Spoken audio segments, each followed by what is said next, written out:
请大家坐好，离开小飞象时，请小心月台空隙。請小心腳步，但齊隨生物品人最靠近出口通同樓梯。呢一天上天腳步。拜拜，約翰拜拜。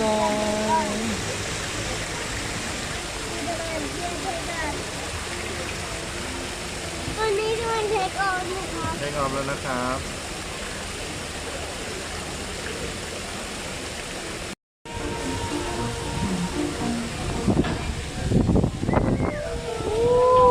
ยืดบังคับสิลูก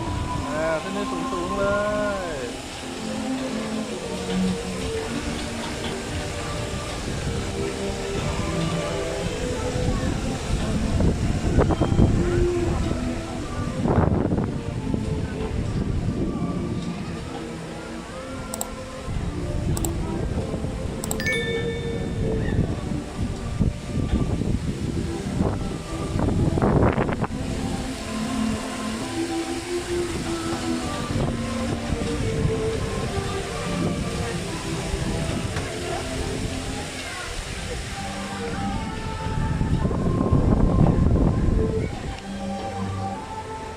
สนุกไหมครับคุณกัปตัน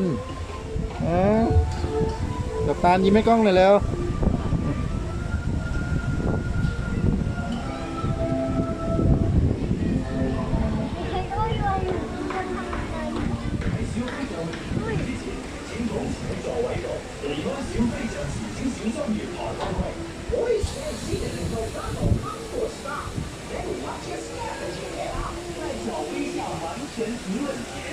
请大家坐好，离开小飞象时，请小心月台空隙。